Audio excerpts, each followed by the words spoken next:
The massive vessel appeared without warning.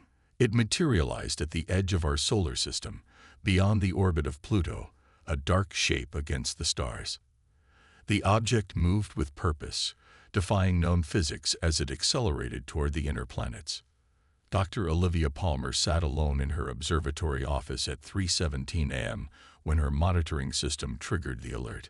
She had programmed the software herself to detect anomalies in deep space, but never expected it to find something like this.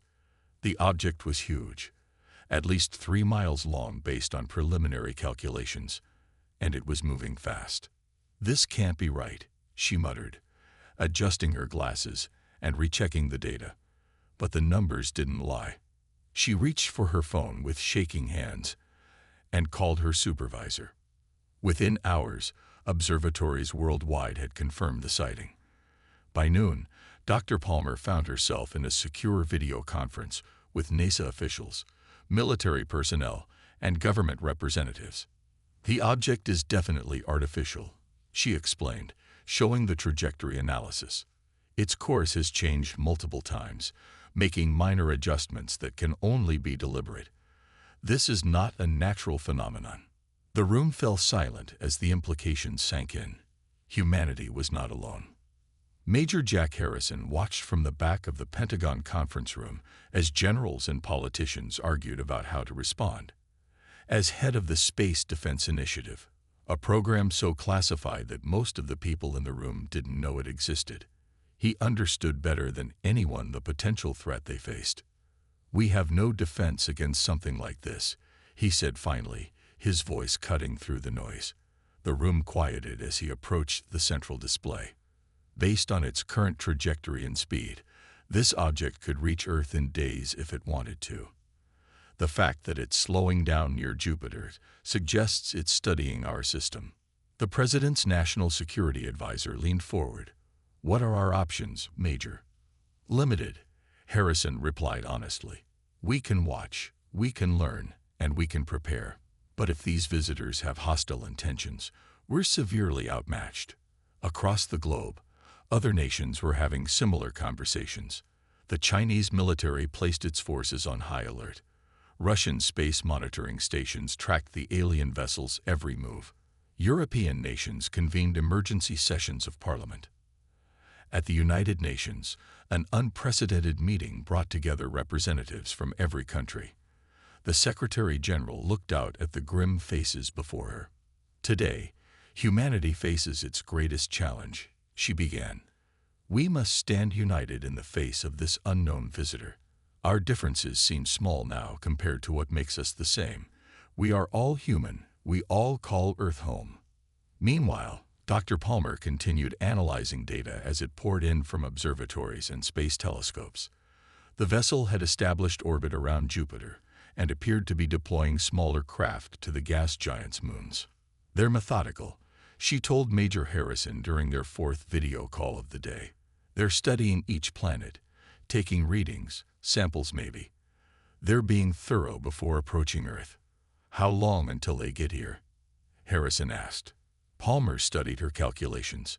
"At their current pace of exploration, 2 weeks, maybe 3. Harrison nodded grimly. "Not much time to prepare for a visit from gods." "Not gods," Palmer corrected. "Just beings with better technology. Technology that's probably thousands of years beyond ours." As night fell across America, millions looked up at the sky, unable to see the distant visitor, but acutely aware of its presence. News channels broadcast continuous updates. Religious leaders offered prayers. Military bases hummed with activity. And aboard the alien vessel, unknown eyes watched the small blue planet with great interest. Earth had been noticed. After millions of years of solitude, humanity was about to meet its first extraterrestrial intelligence. Whether they came as friends or conquerors remained to be seen. The alien ship finally moved from Jupiter after 2 weeks of observation. It approached Earth slowly, deliberately, as if giving humanity time to prepare. When it reached lunar orbit, it stopped and hovered in place, a dark metallic mass larger than any human spacecraft ever built. The first transmission came 3 days later. It arrived simultaneously at every major radio telescope on the planet, a perfect, unbreakable signal that overrode all frequencies. People of Earth, the message began in perfect English. We are the Halixian Imperium, travelers from the stars. We come to observe your world and learn of your species. We request permission to establish diplomatic contact. The United Nations Security Council debated for less than an hour before agreeing to respond. Admiral William Carter, a respected Navy veteran with diplomatic experience, was selected to lead Earth's contact team. We have no choice but to engage, Admiral Carter told the UN Assembly. They could have attacked without warning. The fact that they're asking permission is a good sign. 3 days later, a small delegation including Admiral Carter, scientists, and linguists traveled to the International Space Station, which had been designated as the meeting point. The aliens sent a shuttlecraft, sleek and silent, that docked with elegant precision. The alien ambassador called himself Sorvex. He stood 7 feet tall with blue-gray skin that seemed to shimmer like polished metal. His 4 eyes blinked independently as he greeted the human delegation with a deep bow. We are pleased to make formal contact, Sorvex said, his mouth not moving as the words projected directly into the humans' minds. The Halixian Imperium stretches across 17 star systems. We seek to understand all sentient life. Admiral Carter maintained his composure. Earth welcomes peaceful contact. We have many questions about your civilization. All will be answered in time.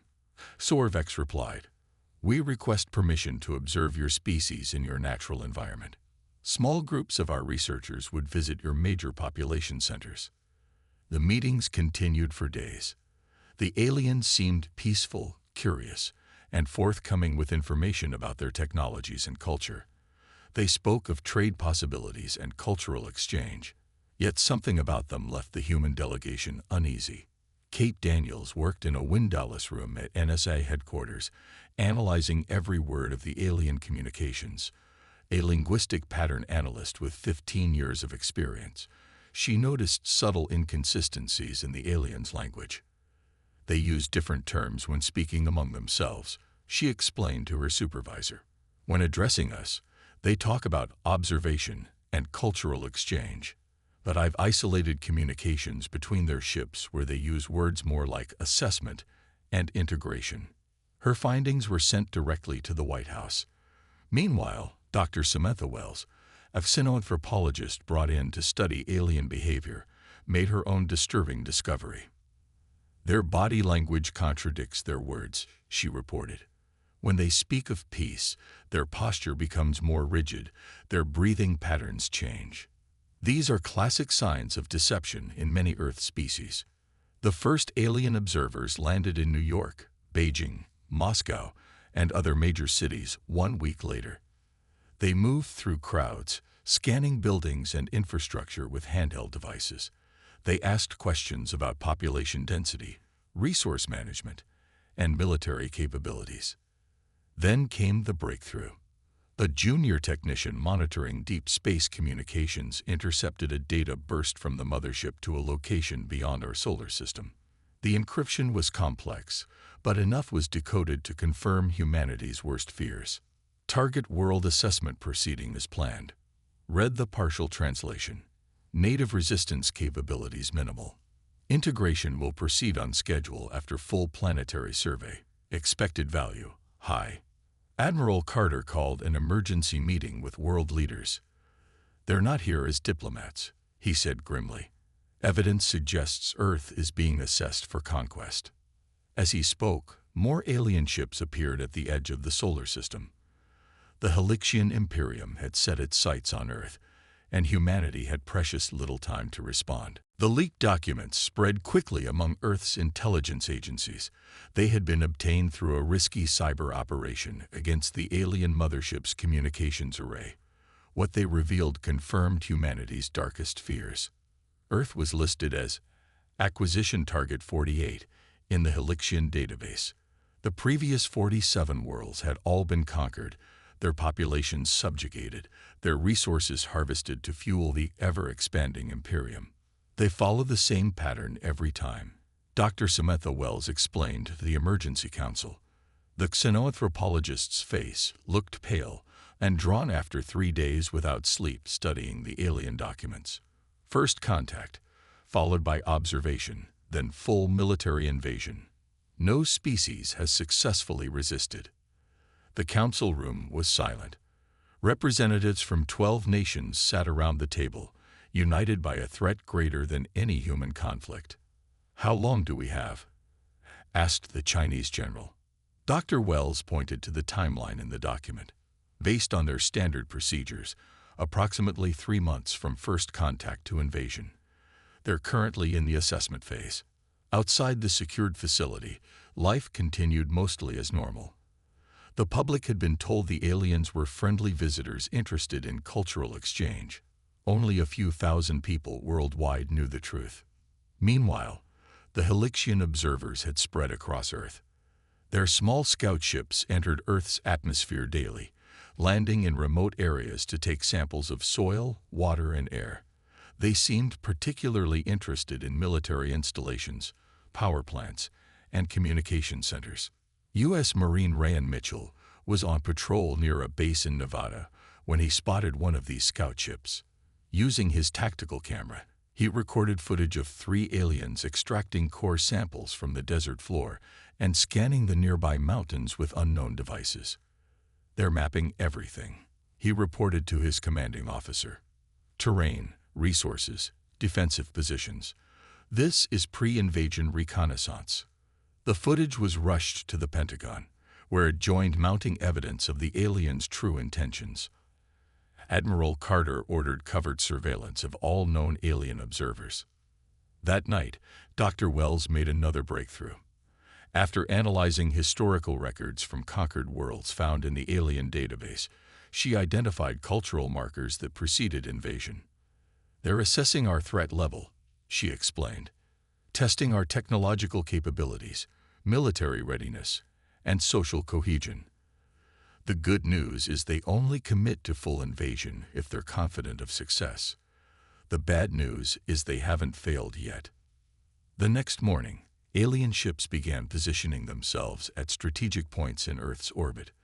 They claimed these were observation platforms, but military analysts recognized them as forward staging areas. "They're establishing a blockade formation," Admiral Carter told world leaders. "If we don't act now, we'll be surrounded within weeks." Dr. Alan Foster, a physicist working with the Defense Council, requested access to all data on alien technology. His team worked around the clock analyzing the limited information available. "Their ships use an energy field we don't fully understand," he reported. "But there's something unusual about how it interacts with Earth's magnetic field. I think we might have found a vulnerability." The aliens continued their survey, seemingly unaware that their true intentions had been discovered. They requested tours of major industrial facilities, supposedly for cultural exchange. These requests were carefully delayed by diplomatic means, while Earth prepared in secret. In workshops and factories around the world, a new type of weapon was being hastily manufactured. Based on Dr. Foster's insights, it targeted the specific frequency of the alien energy shields. "We estimate the full invasion force will arrive in approximately 3 months," Admiral Carter told the United Nations Security Council in a classified session. "By then, we need to be ready to send them a message they can't ignore." As he spoke, satellite imagery detected a massive energy surge at the edge of the solar system. More Halixian ships were arriving, larger and clearly designed for war rather than observation. Time was running out for humanity. The invasion clock was ticking. For the first time in human history, armies that had once aimed weapons at each other now trained side by side. Chinese fighter pilots practiced formations with American squadrons. Russian and European special forces shared tactics and equipment. The threat from beyond the stars had accomplished what centuries of diplomacy could not: true global unity. Admiral Carter surveyed the underground command center where representatives from every major military now coordinated Earth's defense. Screens displayed the positions of alien scout ships and the readiness of human forces. "We have 74 days until their estimated invasion date," he announced. "Every day counts." Dr. Alan Foster had not left his laboratory in 2 weeks. Food trays piled up beside complex equipment as he tested variations of his theory about alien shield technology. When he finally emerged, his eyes were bloodshot but triumphant. "Their energy shields operate on a quantum frequency that interacts with Earth's magnetic field," he explained to the Defense Council. "This creates a harmonic vulnerability we can exploit. It's like finding the exact note that will shatter a crystal glass." Military engineers nodded in understanding. Foster's discovery wasn't a magical solution. Earth still faced overwhelming technological disadvantage, but it offered a fighting chance. Engineer Lisa Rodriguez took Foster's theories and transformed them into practical weapons. Her team worked around the clock in an underground facility in Arizona, converting regular missiles and artillery shells to carry specialized disruptors. "The weapon doesn't need to be powerful," she explained as she demonstrated a prototype. "It just needs to hit the exact right frequency. Once their shields harmonize with our disruptors, they'll experience a cascading failure." The first tests were promising. A captured alien scout ship shield collapsed when hit with the modified weapon. Production began immediately in factories worldwide. Outside these secret facilities, governments prepared their populations without causing panic. Civil defense drills were introduced as safety preparations for natural disasters. Underground shelters were expanded under the guise of subway renovations. Food and medical supplies were stockpiled in hidden locations. Major Harrison coordinated the defensive strategy. "We can't match them in space," he told the Joint Chiefs of Staff. "But we can make taking Earth so costly that they'll reconsider. Our goal isn't to win. It's to convince them we're not worth the trouble." The plan took shape. Allow alien forces to commit to the invasion, then reveal Earth's hidden defenses at the critical moment. The surprise factor would be essential. Lisa Rodriguez worked with civilian technology companies to mass-produce shield disruptors. Automobile factories retooled to create weapon components. Electronics manufacturers built targeting systems. It became the largest manufacturing effort in human history, all conducted in secret. "We need 10,000 units minimum," she told her international team. "And we need them ready for deployment in 60 days. Scientists studied the leaked alien documents for any additional advantages. They discovered the Helixians had an unusual sensitivity to specific radio frequencies that caused them discomfort. This information was immediately incorporated into defensive plans. Admiral Carter received daily intelligence on alien movements. Their mothership remained in lunar orbit, but more warships gathered at the solar system's edge. Occasionally, alien observers would request access to new areas: power plants, water treatment facilities, military bases. These requests were carefully managed to reveal nothing of Earth's preparations. "They think we're ignorant of their intentions," Carter told the Security Council. "That's our only advantage right now." Civilian populations sensed something was happening. Unusual military movements couldn't be completely hidden. Governments acknowledged the alien presence but characterized it as peaceful cultural exchange. Most people continued their daily lives, unaware of the monumental preparations happening around them. In training facilities around the world, soldiers learned new tactics designed specifically to combat alien technology. Pilots practiced maneuvers against simulated alien craft. Special forces prepared for ground combat against enemies with superior weapons. As Earth transformed into a fortress, the countdown to invasion continued. 57 days remained until the expected arrival of the main Helixian fleet. Humanity prepared to make its stand, not with the expectation of victory, but with the determination to be more trouble than they were worth. The call for volunteers went out through secure channels. The mission was classified as extreme risk, with survival chances estimated at less than 30%. Despite this, over 300 elite soldiers and pilots stepped forward within hours. Commander Eric Johnson reviewed their files personally, selecting 8 individuals with the specific skills needed for Operation Deterrence. "This isn't about fighting," he told his newly formed team in an underground bunker. "It's about sending a message." The plan was audacious. Infiltrate the Helixian mothership, plant fabricated evidence of Earth's supposed technological capabilities, then escape before detection. If successful, the operation would make the aliens reconsider the cost of invasion.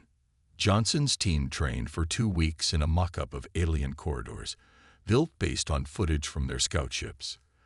The team memorized alien movement patterns, practiced with oxygen systems designed to work in the Helixian atmosphere, and learned to operate alien computer interfaces. Nicole Bennett, Earth's lead military strategist, oversaw the creation of the evidence they would plant. Her team fabricated technical documents describing a planetary defense system that didn't exist, but could theoretically work based on alien technology. "The information has to be believable," she explained, "not showing we're their equals, but suggesting we have one specific advantage they don't know about. Something that would make them pause." The infiltration craft was a modified shuttle, its exterior altered to match Helixian design patterns. Inside, 8 humans in modified spacesuits made final preparations. They knew their names might never be recorded in history books if they failed. "Remember," Commander Johnson told his team, "our job is to get in, plant the data, and get out. No heroics, no confrontations unless absolutely necessary." The launch occurred during a scheduled supply delivery to the mothership. Earth's sensors had identified a pattern in Helixian security protocols that left a brief vulnerability during these transfers. The modified shuttle approached from the lunar surface, transmitting copied Helixian identification codes. For 12 tense minutes, the shuttle drifted toward the massive alien vessel. Inside, the team barely breathed as automated systems guided them toward a secondary docking port. A single miscalculation would trigger alien defenses. "They've accepted our codes," whispered the communications specialist. Docking in 30 seconds. The team moved through the alien ship with practiced precision. 2 members created a diversion in a cargo area, while Commander Johnson and 3 others accessed a data terminal. The fabricated information was uploaded in seconds, designed to integrate seamlessly with Helixian intelligence files. "Data transfer complete," reported the tech specialist. "Initiating self-authentication protocols." 23 minutes after entering, all 8 humans returned to their shuttle. As they disengaged from the dock, alarms began to sound throughout the mothership. They had been discovered. "Full thrust," Johnson ordered. The shuttle accelerated away from the mothership as energy weapons began to track their position. What happened next wasn't part of the plan but became the most crucial element of Operation Deterrence. A Helixian pursuit craft fired on the escaping shuttle, striking its engine section. Instead of exploding, the human vessel released a controlled pulse of energy that momentarily disrupted the alien ship's systems, a practical demonstration of the very technology described in the planted files. The pulse was actually a side effect of Dr. Foster's experimental shields, not an offensive weapon. But to the Helixians, it appeared to confirm the planted intelligence. The damaged shuttle limped back to Earth. 5 of its 8 crew members survived. Their mission was complete. Hours later, Admiral Carter authorized the transmission of Earth's sole warning to the Helixian High Command. The message was brief, composed by a team of psychologists, military strategists, and linguists to maximize its impact. "We have observed your assessment of our world. We understand your intentions. Be warned, Earth will not be conquered. The cost will exceed any value. We offer peaceful coexistence as equals or mutual destruction. The choice is yours." The message was transmitted on all frequencies in the Helixian language. Then humanity waited, watching the stars, ready for whatever came next. The silence lasted 5 days. Earth's military forces remained on high alert, while civilians continued their daily lives, largely unaware of the cosmic standoff happening above them. Then, without warning, 3 Helixian warships detached from the main fleet and accelerated toward Earth. "They're testing us," Admiral Carter said, watching the tactical display with grim determination. "They want to see if our warning has any substance." Earth's Defense Council had anticipated this response. The demonstration had been prepared for weeks, waiting for the right moment. Now that moment had arrived. Lisa Rodriguez supervised final adjustments to the defense grid from a command center beneath the Rocky Mountains. Her shield disruptor technology had been installed on satellites, ground-based launchers, and fighter aircraft worldwide. None had been activated yet. Surprise remained their greatest advantage. "All systems show green," she reported. "Grid coverage at 93%. The approaching alien vessels entered Earth orbit with arrogant confidence. They positioned themselves over major cities, New York, Beijing, and London, and powered up their weapon systems. Earth's conventional military forces made no move to engage them. Admiral Carter waited until all three ships were committed to their attack positions. Then he gave the order that would change humanity's future. Activate the grid. Around the world, the disruptor network came online. The devices didn't fire visible weapons or launch missiles. Instead, they emitted precisely calibrated energy waves that interacted with the Helixian shields on a quantum level. At first, nothing seemed to happen. The alien ships continued their approach, energy weapons charging. Then, almost simultaneously, ripples of blue-white energy cascaded across their hulls as their shields began to fail. "Shield disruption confirmed on all targets," reported the tactical officer. "Effectiveness at 78%, better than simulations predicted." Now came the second phase. Squadron leader Grace Peterson led 24 advanced fighter jets into the atmosphere. Each carried conventional missiles modified with Rodriguez's technology. The fighters were still vastly outmatched by alien technology, but with the shields compromised, they had a fighting chance. "Remember your training," Peterson told her pilots. "Single hits, then evasive maneuvers. Don't get greedy." The fighters struck with precision, targeting propulsion and weapon systems on the alien vessels. To the shock of both humans and Helixians, the modified weapons penetrated the weakened shields and caused actual damage. Daniel Murphy, communications specialist at the Pentagon, intercepted and decoded the frantic transmissions between the alien ships. "They're confused and alarmed," he translated. "They're reporting shield failures and requesting instructions from the main fleet.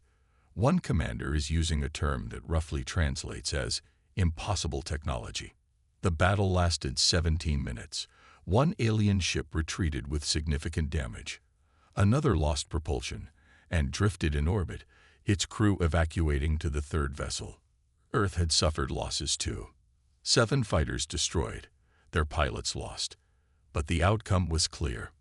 For the first time in recorded history, the Helixian Imperium had failed in a military engagement. Admiral Carter didn't allow celebration. "This was just a probe," he reminded the Defense Council. "The real test comes when they send reinforcements." He didn't have to wait long. Sensors detected energy signatures at the edge of the solar system as the main Helixian fleet changed course. Ships that had been destined for other campaigns were now redirecting toward Earth. "They're coming in force," Major Harrison confirmed. "Based on their trajectories, we got maybe 2 weeks before they arrive." But humanity had achieved something precious, proof that resistance was possible.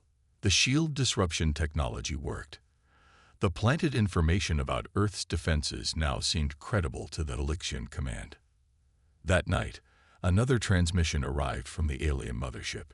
It requested a direct communication with Earth's leaders, not to discuss surrender terms, but to reassess the parameters of engagement. Admiral Carter allowed himself a small smile. "They're not sure anymore," he told his staff. "For the first time, they're not certain they can win." Earth prepared for the final confrontation, determined to show the galaxy that humans would not be easily conquered. The massive Helixian war fleet arrived on schedule, exactly 2 weeks after the battle in Earth's orbit. Over 300 vessels, ranging from small attack craft to enormous dreadnoughts, took position at the edge of the solar system. Their combined firepower could reduce Earth's surface to molten slag within hours. Yet they didn't advance. Admiral Carter watched the tactical display with the entire Defense Council. The alien ships maintained formation just beyond the orbit of Neptune, weapons systems active but not targeting. "They're hesitating," he said quietly. "For the first time in their history, they're not sure of victory." Earth's united forces stood ready. Every weapon incorporating Rodriguez's disruptor technology was deployed. Fighter squadrons maintained continuous patrol. Ground-based defenses tracked the distant fleet. Humanity was outnumbered and outgunned, but prepared to make conquest as costly as possible. After 3 days of tense waiting, the Halixian mothership transmitted a request for direct communication. The signal came on all frequencies, addressed to the leadership of Earth. The broadcast was arranged to include representatives from every nation. Admiral Carter would speak for humanity, with world leaders visible behind him in a show of unity. Supreme Commander Sorvex appeared on the screen, his metallic skin reflecting light from unseen sources. His 4 eyes blinked in their unsettling pattern. "We have analyzed your defensive capabilities," the alien began without preamble. "Your technology should not exist at your current development stage. Explain." Admiral Carter met the alien's gaze steadily. "Humanity has always excelled when threatened. Your assessment of our world was noted. We responded accordingly." Behind the scenes, Daniel Murphy continued intercepting and translating Halixian communications. "They're genuinely confused," he reported. "Their tactical systems can't explain how we developed countermeasures to their shields so quickly." Admiral Carter received this information through his earpiece. It confirmed their strategy was working. The bluff, combined with the limited but real capabilities they had demonstrated, was creating uncertainty. "The Halixian Imperium has integrated 47 worlds into our domain," Sorvex continued. "None have successfully resisted. Earth is different," Carter replied simply. Then he nodded to Nicole Bennett, who had prepared Earth's final message. "Throughout human history," Carter began, "we have fought against overwhelming odds. When the Persian Empire demanded submission from Sparta, their response was simply if. When faced with annihilation during our world wars, nations rallied rather than surrendering. Our literature, our mythology, our very culture celebrates resistance against impossible odds." He leaned forward slightly. "We have prepared for this moment since we first looked up at the stars. We will not be conquered. If you proceed with invasion, neither side will achieve victory. We might fall, but the cost to your Imperium will be beyond calculation." The alien commander was silent for several moments.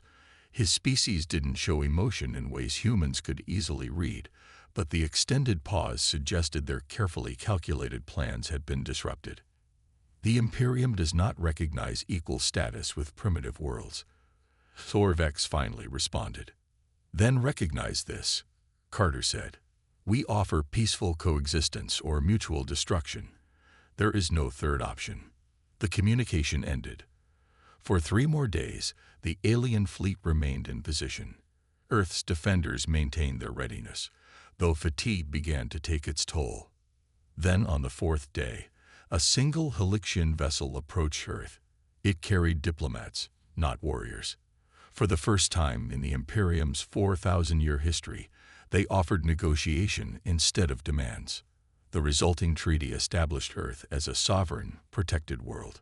The Halixians would withdraw their military forces, and in exchange, limited cultural and technological exchange would be permitted under strict guidelines.